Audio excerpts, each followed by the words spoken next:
Parts of speech کے حوالے سے ہم نے پریپوزیشن کا جائزہ لیا پچھلے سبق میں، اس کو ہم نے کلوز کر دیا۔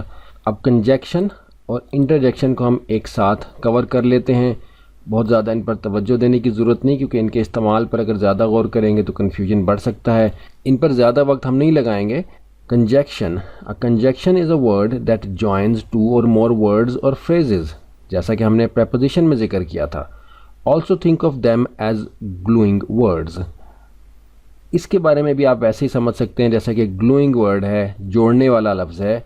دے glue words, phrases and clauses together, یہ بھی جملے کے مختلف حصوں کو آپس میں جوڑنے کے کام آتا ہے۔ اگزامپل دی گئی ہے فار، اینڈ، از، اور کی۔ یہ مثالیں ہیں جو کہ جملے میں آپ کے استعمال ہوتی ہیں، فار، از، اور وغیرہ۔ پریپوزیشن میں آپ نے دیکھا تھا کہ جو مثالیں ہم نے دیکھی تھیں وہ on, in, under, of, over, to, by, in, above, near, at, through, from, by, on وغیرہ تھی، اور یہاں بتایا جا رہا ہے کہ فار، اینڈ، از، اور وغیرہ جو ہے یہ کنجیکشن ہے۔ بالکل پریشانی والی بات نہیں ہے، یہ جب جملے آپ سنتے ہیں اور بولتے ہیں یہ خود سے ٹھیک ہوتے جاتے ہیں۔ تشریح اس کی مزید تفصیل سے آپ نے دیکھنی ہو تو آپ دیکھ سکتے ہیں، لیکن ہم اسی بات پر قائم ہیں کہ اگر زیادہ اس کی تفصیل میں جائیں گے تو بولنا آسان ہونے کے بجائے مشکل ہوتا جائے گا۔ اس کی تفصیل ہم نے اس مائنڈ میپ میں پہلے یہاں ذکر کی تھی، اور اسی بات پر ہم چل رہے ہیں کہ ان چیزوں کو جان تو لیں، لیکن ان کے بارے میں آپ کو زیادہ پریشان ہونے کی ضرورت نہیں ہے۔ اب ہم آ گئے ہیں دوبارہ سے یہاں۔ اب انٹرجیکشن جو ہیں وہ ایسے ایکسپریشنز ہیں جو کہ لفظ تو نہیں ہیں، لیکن جملے میں بعض دفعہ اظہار کے طور پہ اپنے احساسات کو ظاہر کرنے کے لیے استعمال کیے جاتے ہیں۔ یہاں بتایا جا رہا ہے کہ an interjection is a word solely designed to convey emotion، جس لفظ کا مقصد ہی کسی کیفیت کو ظاہر کرنا ہے۔ ابھی مثال کے طور پہ ڈر کی حالت میں اگر کوئی شخص کوئی آواز نکالتا ہے تو وہ اگرچہ کوئی آواز ہے جس کو کہ لفظ کی شکل دی جا سکتی ہے، لیکن دراصل وہ ایک ایکسپریشن ہے، ایک اظہار ہے اپنے احساس کو، اپنی کیفیت کو ظاہر کرنے کا۔ اٹ ایکسپریسز میننگ اور فیلنگ، وہ کسی مطلب کو یا کسی احساس کو ظاہر کرتا ہے۔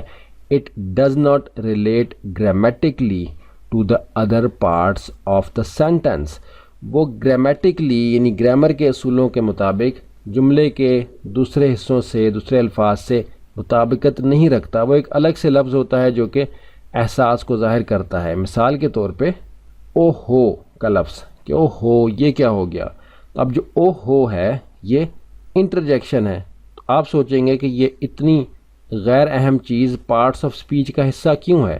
تو بس یہ پارٹس آف سپیچ کا حصہ ہے اور یہ پڑھائی بھی جاتی ہے، لیکن یہ اتنی ہی عام سی چیز ہے کہ ایسے الفاظ جو کہ کسی احساس کو ظاہر کرتے ہیں لیکن ان کا گرامیٹیکل تعلق جملے کے کسی دوسرے حصے سے ہونا یا کسی لفظ سے ہونا ضروری نہیں ہے، وہ بس ایک لفظ ہوتا ہے جو کہ احساس کو ظاہر کرتا ہے، جیسے ہنسنے کو، خوفزدہ ہونے کو، حیران ہونے وغیرہ کو، اور عمومی طور پر وہ ان آوازوں کو ظاہر کرتا ہے جو کہ حیرانی کے، خوف کے، پریشانی کے، حیرت وغیرہ کے موقع پر ادا ہوتی ہیں۔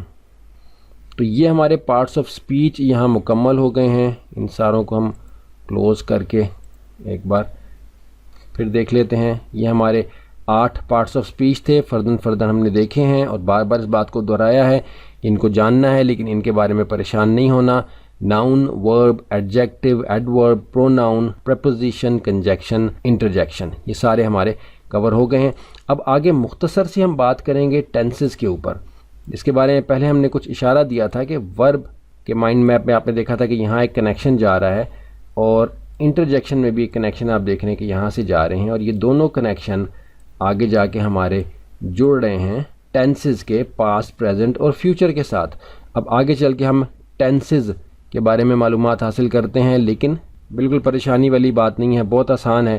یہ حتمی چیز ہوتی ہے گرامر میں، اور یہاں بہت لوگ سٹک ہوتے ہیں، بہت وقت ضائع کرتے ہیں۔